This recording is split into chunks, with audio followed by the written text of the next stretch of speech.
Sí, ella Con- está con nosotros. Me imagino que ha de estar viendo los videos. Sí, ¿verdad? Ujú. Sí, porque yo solo con ella tenía esta clase, de ahí no. Es que ellas forman parte del grupo virtual, entonces ellas pueden ver la clase en el momento que ellas quieran. Pero antes se conectaba y ya no supe nada más de ella. Y es que ella me parece también que es maestra. Yo no sé si tendrá otras cosas que hacer, pero Seguramente. es maestra. Porque casualmente le dio clases a una de mis hijas. Ay, mire qué alegre. Sí. Yo decía, la conocía, que sí fue por ahí que la conocía. Ah, bueno. Entonces vean aquí que les hace muy claro en qué se fundamenta el sabio. ¿En qué consideran ustedes que se fundamenta el sabio? ¿Cuál es el fundamento de la sabiduría bíblica? ¿Qué dirían ustedes? Humanamente, ¿cuál sería el fundamento de la sabiduría bíblica? Aquí les dice en el libro, pero ¿qué piensan ustedes? Como La meditación. iluminación del espíritu, el Espíritu Santo. Sí, pero el Espíritu Santo, ¿cómo? ¿Cómo actuando en qué forma? Eh, por iluminación que ilumina a la persona. Sí, por iluminación, pero básicamente en la Biblia el sabio es el que teme a Dios. No, el temor no es un temor de miedo, no es miedo, sino que es igual que en las relaciones humanas. Cuando usted, por ejemplo, no quiere decir, no quiere hacer algo, o lo piensa varias veces si lo hace o cómo lo hace, porque no quiere ofender a esa persona a la que usted quiere mucho. Ese es un temor. O sea, usted no hace las cosas por temor, no por miedo, sino porque temo lastimarla, temo ofenderla, temo que se enoje. ¿Me entienden? El temor visto desde esa manera. Entonces dice que es muy importante en los libros sapienciales son los sabios los que se dirigen directamente al lector, pero sabios en lo que la luz de Dios ilumina profundamente sus pensamientos sobre la realidad circundante, habiendo compuesto también sus escritos bajo esa luz, ¿verdad? O sea, iluminados, como decía Beatriz. La lectura o estudio de estos libros sapienciales, oiga, exige por eso, junto a la actitud propia del orante, o sea, ustedes saben que el texto bíblico ustedes lo pueden tomar como un texto de meditación, de oración, de contemplación, todo lo que se llama la lectio divina, ¿verdad? Que usted lo puede utilizar de todas esas formas.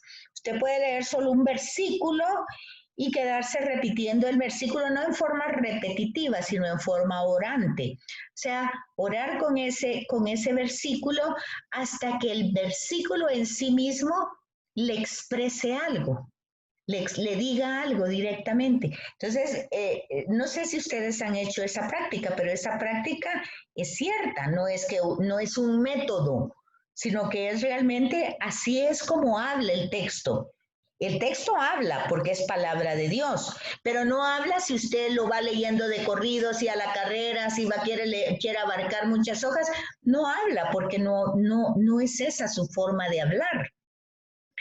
Aquí le dice con claridad, ¿verdad? Que es un acercamiento, dice, exige junto a la actitud propia del orante, porque es texto bíblico sagrado, ¿verdad? Internarse en un lenguaje divino humano del todo singular. Se trata de escuchar la voz de Dios a través del sabio. Dice qué bonito. O sea, pero eso es en todo, no es solo en los sapienciales. Pero digamos que estos tienen esa característica, ¿por qué? Porque son didácticos. Le está enseñando, no le está dando un método, así como que un método para que aprendamos a orar. No. Fíjese, ¿por qué no hay métodos para la oración? Claro que hay cantidad de libros que dice que son métodos, pero no son métodos. ¿Acaso usted tiene que tener un manual o un método para hablar con una persona a la que usted quiere? No hay un método, es simplemente la interrelación de las personas. Entonces, Pero, y como le digo, esa interrelación no es que sea fácil ni difícil, sino que humanamente, pues somos personas cambiantes por las circunstancias. A veces estamos tristes, a veces estamos cansados, a veces estamos enojados, a veces estamos alegres. Todo eso existe en el ser humano. Pero eso no significa que estemos como estemos, hemos dejado de amar a la persona que amamos. Eso no es así. Entonces, yo puedo tener un diálogo hoy cansancio, y mira, hoy te voy a decir muy poquito porque de veras estoy muerta. ¿Vale? Pero eso ya fue un diálogo. Y eso igual es oración. Si yo llego con el Señor y le digo, hoy no puedo hacer más que leer un versículo y me voy a dormir repitiéndolo. Y ahí a ver si me quieres hablar en la noche, me hablas, pero yo ahorita ya no aguanto. Ok, ahí estamos. Eso ya fue un diálogo verdadero. Eso es una oración. Igual que un día puedo llegar y quererme estar toda una mañana ante el Santísimo, pues qué maravilla. Pero no siempre tengo esa actitud. Entonces, cuando yo me quiero obligar y me quiero obligar, bueno, puede ser que de repente yo pueda crear un hábito, que ya es otra historia, ¿verdad? Pero no hay métodos. Entonces, dice aquí que y entonces, del sabio y a través de sus escritos sapienciales, llegados hasta nosotros, una voz que repite incansablemente que solo es digno del hombre vivir conforme a la verdadera sabiduría, que implica una búsqueda constante y un modelo de existencia vivido en el temor de Dios. Ahí está. ¿Ya vieron? ¿Ya vieron dónde está? En la página final, en la página 159 al final. ¿Qué es la verdadera sabiduría? Entonces, implica una búsqueda constante y un modo de existencia vivido, en el temor de Dios. ¿Encontraron? Entonces no estamos hablando de conocer muchos libros o de ser muy, pues que tenga muchas capacidades. Está hablando de otra cosa, ¿verdad? Del tema de la sabiduría. Bueno, ya dando esa introducción, pues entramos al libro de Job. Miren, el libro de Job es un cuento, un cuento donde hay personajes específicos. Para entender esos personajes específicos hay que entender el cuento. Pero cuando estamos hablando de cuentos, no estamos hablando de esos son cuentos. Por ejemplo, cuando dicen, ay, esos son cuentos, eso no es cierto. No, no estamos hablando de eso. Estamos hablando de que esta forma literaria va a hablar sobre temas importantes, humanos. Pero el tema importante es el sufrimiento del justo. El sufrimiento del justo y de la justicia divina. Entonces, para comprender eso, hay que darse cuenta de algo. Así como hoy tenemos la teología de la prosperidad, que no es esa tampoco la forma de interpretar, también en la antigüedad existía esa teología, pero se llamaba teología de la retribución. Hoy se llama de la prosperidad, pero antes se llamaba de la retribución. Son muy paralelas, son muy similares. ¿Qué significa? Significa que si yo soy una persona, pues, buena, perfecta, pues debo de recibir todo lo mejor de este mundo, ¿verdad? Sin embargo, nosotros tenemos en el Nuevo Testamento a la persona de Jesús de Nazaret, que pasó haciendo el bien y terminó crucificado. Ahora, si el razonamiento de ustedes es, ay, bueno, pero es que él porque era el Hijo de Dios y él esa era su misión y él venía a eso, no hemos comprendido mucho la Escritura, ¿verdad? Él era una persona humana, porque Pablo dice que en la carta a los Filipenses, Pablo dice que Jesús de Nazaret, siendo Dios, no vio como codicioso ese cargo divino y lo abandonó, se despojó de él. se despojó. No quiere decir que en ratito se lo ponía como que era una chaqueta y en ratito se lo ponía a la divinidad y en otro ratito se las tiene. Se despojó. No lo tiene, se despojó, se lo quitó. Esa condición divina la despojó. ¿Por qué lo hizo? Por amor a la humanidad. Entonces ese amor del Padre que quiere estar cerca de nosotros, entonces Juan dice, es la palabra la que se hizo carne. O sea, es ese mismo Dios que se hace carne para estar entre nosotros, con nosotros. De ahí Emmanuel, Dios con nosotros. Ese es el punto. Pero ahí hay que avanzar más en la teología cristiana, porque ese Dios que se humaniza para estar cerca de nosotros y para sufrir lo mismo que sufrimos nosotros, pues entonces resulta que sufre todas las consecuencias de nuestras, porque el pecado no lo cargó como una mochila, él lo asumió, se lo tragó, se impregnó de él. El sufrimiento de Jesús en Getsemaní es mayor que el sufrimiento en el Calvario, porque en el sufrimiento de Getsemaní, Jesús encarnó el pecado. Al humanizarse, Él encarna el pecado al asumirlo. Y al asumir, siendo Él totalmente pecado, porque se tragó el nuestro, como que se hubiera tomado, como que fuera el virus, el COVID, y se lo hubiera tragado todo el COVID de toda la humanidad. Imagínense ustedes cómo explotó, ¿verdad? Si con un COVID explota una gente, imagínense, él se lo tragó todo, el de toda la humanidad. Y plungum, esa fue la destrucción de él, ¿verdad? Entonces, pero eso lo hizo por amor a la humanidad, por amor a mí, por amor a cada uno de nosotros. En genérico la humanidad, pero en personal por cada uno. Entonces, ese acto de amor tan grande, es la respuesta que no hay aquí en Job.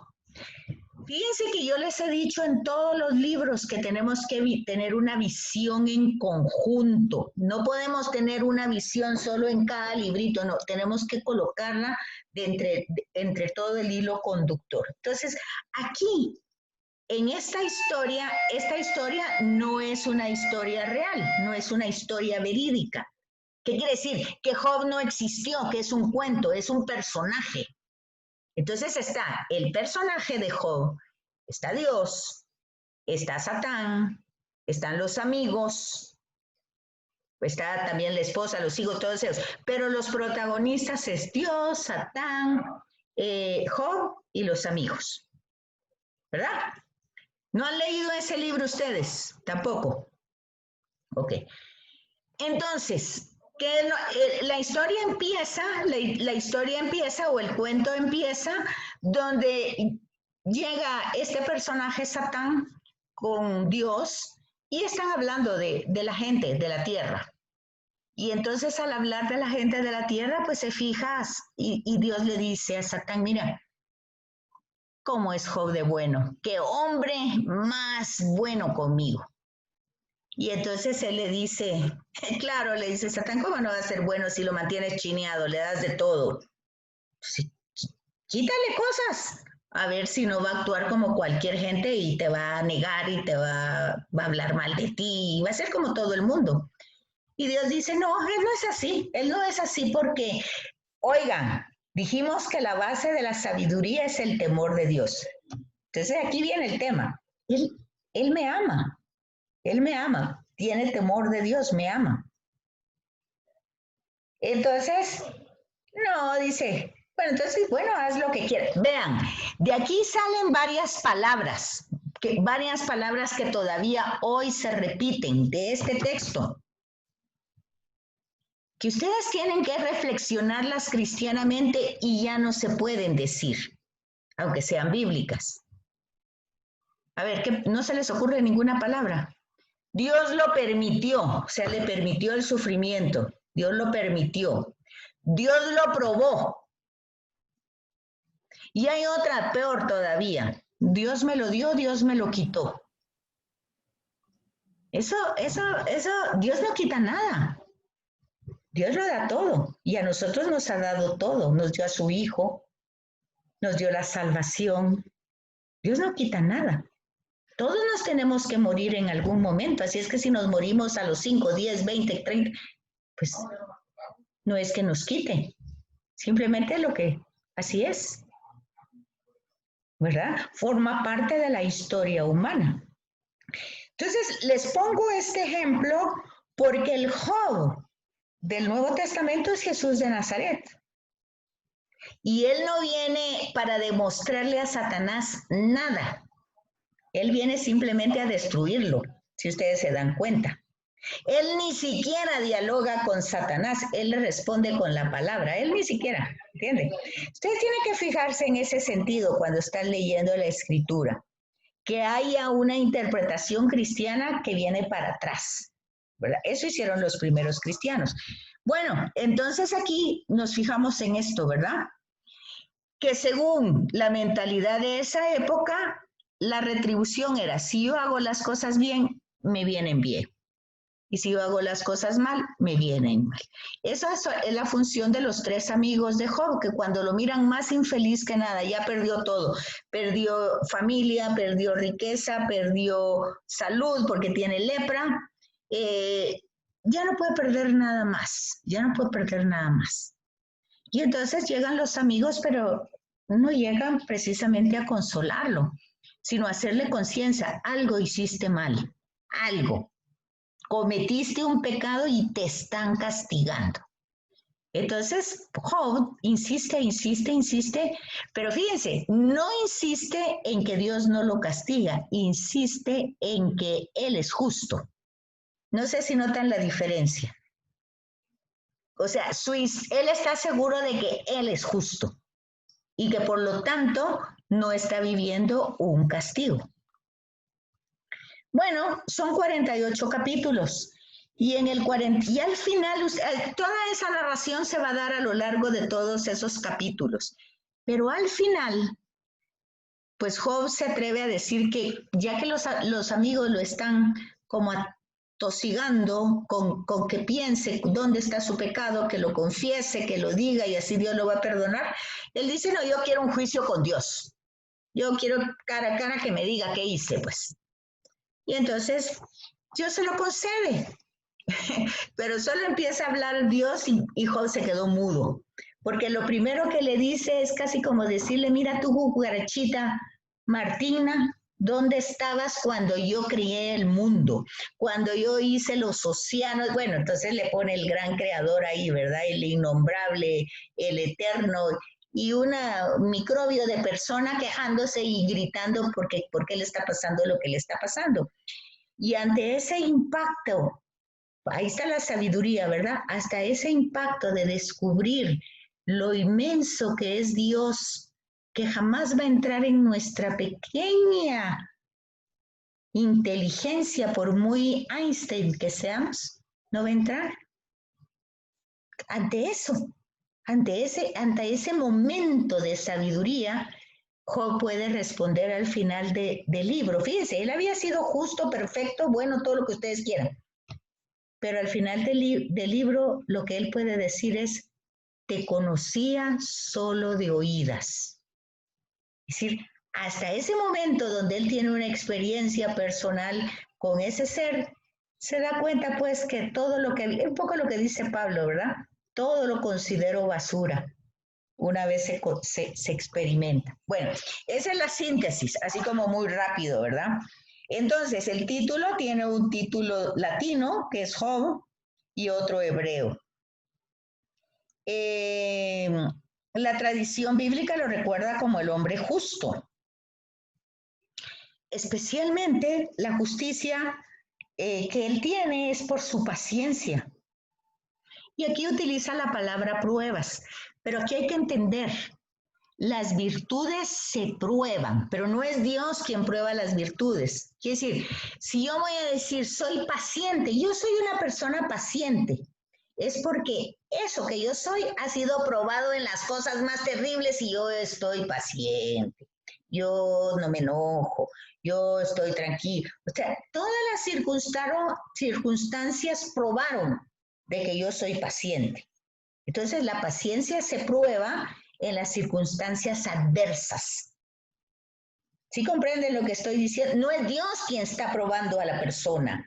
Son las circunstancias que me prueban y me dicen al final si yo soy paciente, si yo soy, pues yo puedo tener, por ejemplo, ¿qué dijera yo? Si yo soy, ¿cuál serían qué otras? Está la lujuria, por ejemplo. Bueno, yo puedo tener como todo un buffet ahí. Y si yo tengo todo ese buffet para hacer lo que yo quiera, como yo quiera, cuando yo quiera, donde yo quiera, y yo, pues, soy, no sé, respetuosa, temerosa, equilibrada, yo puedo decir, pues yo fui probada en esa virtud, si la tengo. Ahora, si yo no he tenido ese tipo de pruebas, pues a saber, ¿verdad? Si yo puedo ser paciente o si puedo ser tolerante o si puedo ser templada o todas las virtudes que pueden haber. Entonces lo que se prueba son las virtudes, pero no es Dios quien prueba. Lean ustedes a Santiago que dice, no digan que Dios prueba porque Dios no tiene necesidad de probar a nadie. ¿Por qué? ¿Cómo? Si lo sabe todo, el Salmo dice que Él nos conoce desde antes que naciéramos, que conoce si nos vamos a levantar, Él sabe que antes de que salga la palabra a la boca, Él ya la conoce. Entonces Él lo sabe, ¿o no? Entonces eso dice el Salmo. Entonces, si Él lo sabe todo, Él sabe. Entonces, no tiene necesidad de probarme, ¿verdad? Entonces, ahora, las circunstancias. Por ejemplo, yo voy a decir yo soy leal o yo soy fiel. Si yo he tenido oportunidades de deslealtad y yo he permanecido firme, entonces mi lealtad y mi fidelidad fueron probadas. Pues yo estoy metida en un claustro y no hablo con nadie. ¿Cómo va a ser eso probado? No es probado, ¿verdad? No puedo decir soy leal, soy fiel. Pues ¿cómo? Si solo hablo con el escritorio. No se puede. Entonces, en ese sentido, uno tendría que entender que aquí dice, por su paciencia en medio de las pruebas. ¿Pero qué significan esas pruebas? Las circunstancias, ¿verdad? Entonces, luego dice aquí, el significado etimológico de la palabra es incierto si nos atenemos a las fuentes extrabíblicas donde se encuentran documentadas algunas variantes del nombre.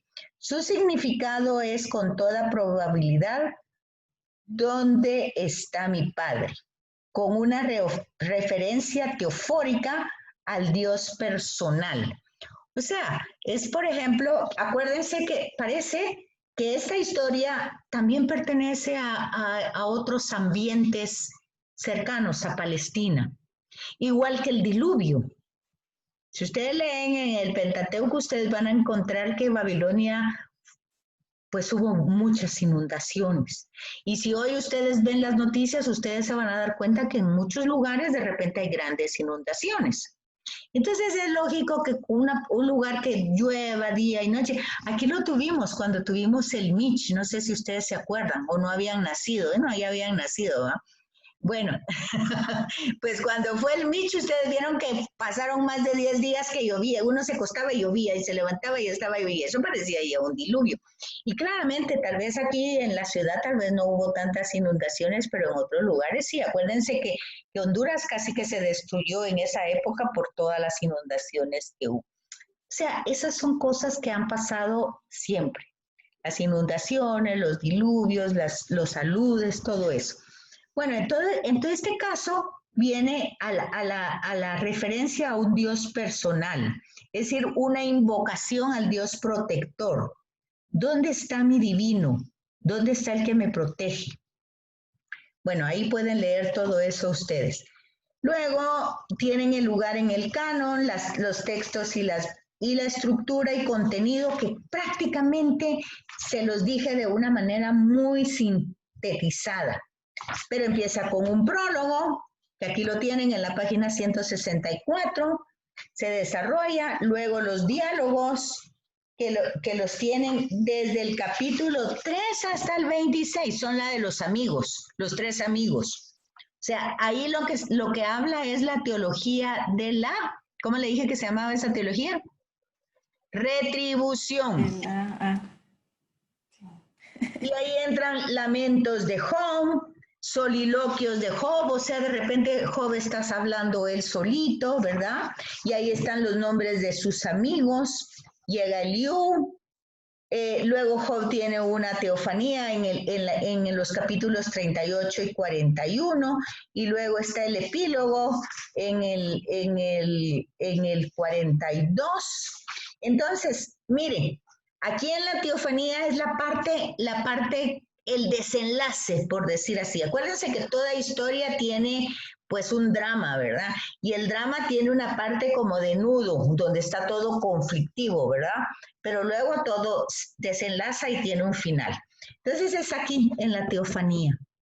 Dios acepta entonces el desafío de Job y rompe su silencio sobre el misterio del dolor. Vean una cosa interesante, eso no pasó en la cruz de Jesús, no rompió el silencio. Aquí sí, en la historia, este es un cuento, pero en la historia real de Jesús de Nazaret, que no es un cuento, Dios no habló nunca ante el misterio del dolor. ¿Sí se fijan ustedes? Entonces dice, la intervención divina llega precisamente cuando los diversos discursos de Job y sus amigos se han demostrado insuficientes y han agotado los diversos intentos de explicación. ¿Qué quiere decir? Que el dolor, el sufrimiento y el mal no se pueden explicar. Aquí lo notan ustedes. Todo ya llegó a su clímax y no hay forma de entender por qué estamos pasando lo que estamos pasando. Así podría ser ahorita con la pandemia. ¿Por qué pasa? ¿Qué es? ¿Cuándo? No hay una forma de explicarlo, que si sí, que si lo inventaron, que si lo hicieron, que si se salió, que si fue. El hecho es que estamos en esto. ¿Quién lo explica? Ahí tenemos distintos protagonistas, unos que se aprovechan, otros que se mueren, otros que se enriquecen, otros. Ahí está todo el deseo, pero una explicación no hay. Entonces, se estructura, esta teofanía se estructura en dos partes separadas. Por una breve intervención de Job. No, Job ya habló bastante, ahora ya casi no. Muy mesurada, él reconoce su limitación ante la majestad divina. Capítulo 40, versículo del 3 al 5. En la primera parte del discurso, Dios se dirige a Job con una sucesión de rápidas y numerosas preguntas acompañadas de precisas descripciones sobre los más conocidos fenómenos de la creación. O sea, ¿dónde estabas cuando yo hice el cielo? ¿Dónde estabas cuando yo separé los océanos? Bueno, esas son las preguntas que le hace Dios. O sea, ¿quién eres tú para que me estés a mí cuestionando? ¿Qué eres tú para que me estés diciendo por qué?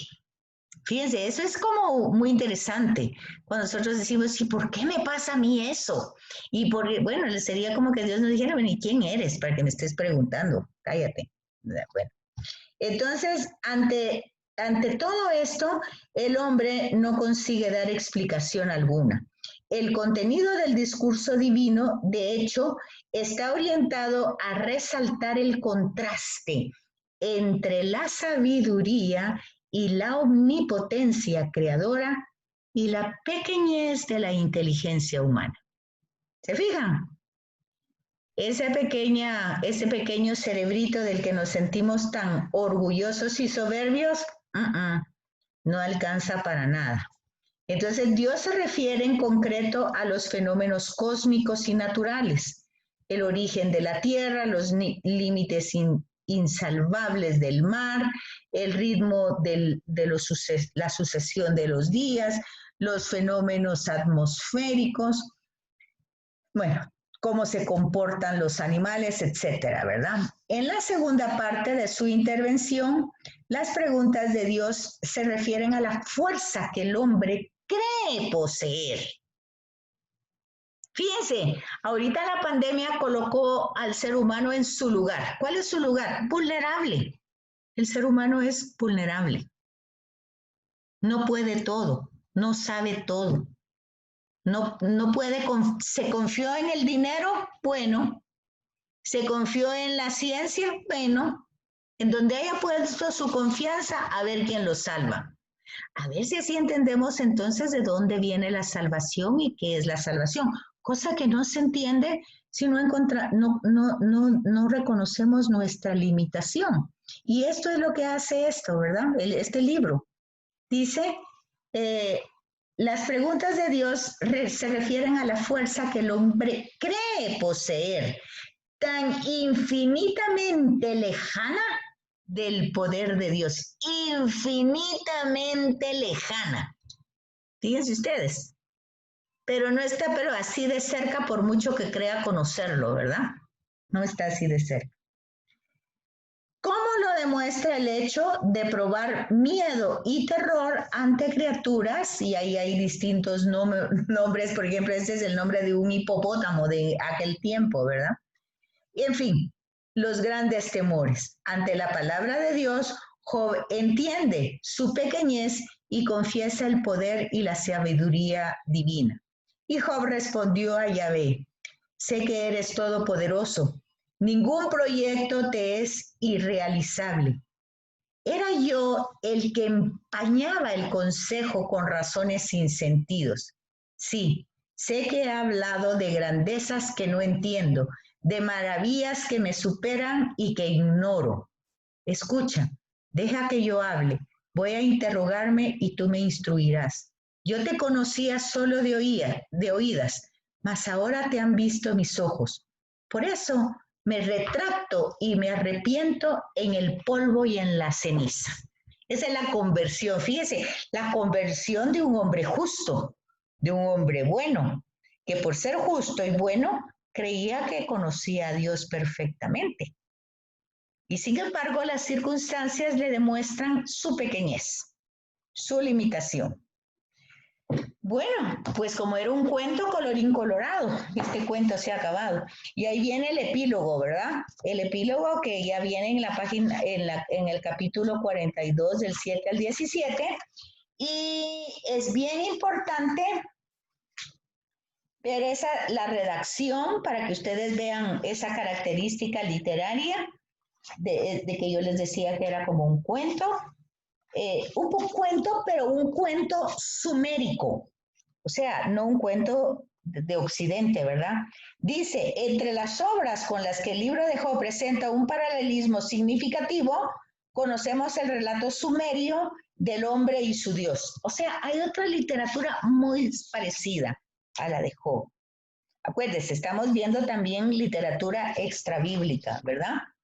Entonces aquí entran las literaturas que pudieron haber influenciado, la de Babilonia, la de Egipto y otros textos. Aquí lo tienen. Y luego el tema teológico que por favor me interesa mucho que lean la página 179, el sufrimiento del justo, la sabiduría divina y ahí terminamos. Acuérdense que tenemos solo 2 clases. El trabajo que tienen, me lo tienen que dar dentro de 15 días. ¿Por qué? Porque yo tengo que pasar notas. Y a mí me piden notas el último día de clases. Así es que les encargo. ¿Cómo lo van a hacer? Pues no es tan grande. Y si ahorita ustedes tienen, les puedo dar tips cómo lo pueden hacer para salir con la nota. A mí lo que me interesa es que ustedes con el tiempo lean, reflexionen y tengan las claves de interpretación. Pero para salir del tema rápidamente, pueden hacer un solo trabajo en grupo, divídanselo, si no han hecho nada. De todas maneras, lo que no han aprendido en todo el trimestre no lo van a aprender haciendo este trabajo. Así es que yo lo que sí tengo que hacer es ponerles una nota. ¿Sí me comprenden lo que les estoy diciendo? Esto está grabado, no crean que les estoy hablando aquí a escondidas. Es la forma como yo trabajo. Porque lo que pasa es que con Sagrada Escritura no se puede tener una evaluación de preguntas y respuestas, ni de trabajos que usted... Porque a mí lo que me interesa, y creo que es lo que les interesa a ustedes cuando estudian Sagrada Escritura, es poderla leer y cuando la lean y la entiendan. Entonces...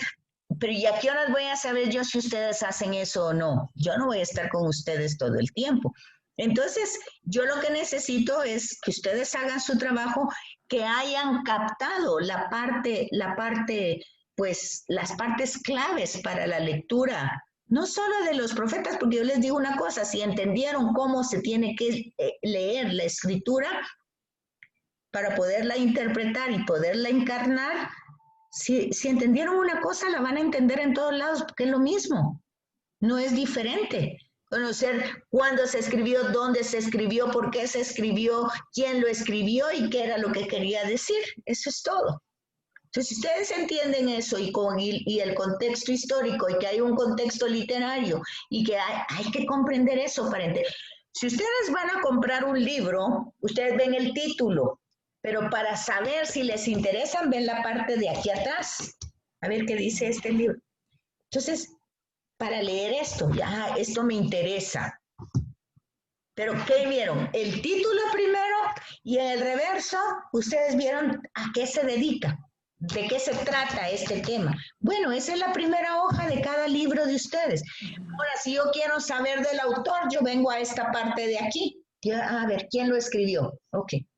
Entonces ya me enteré de cómo se llama el libro, de qué se trata el libro, quién lo escribió y cuándo lo escribió. Aquí está.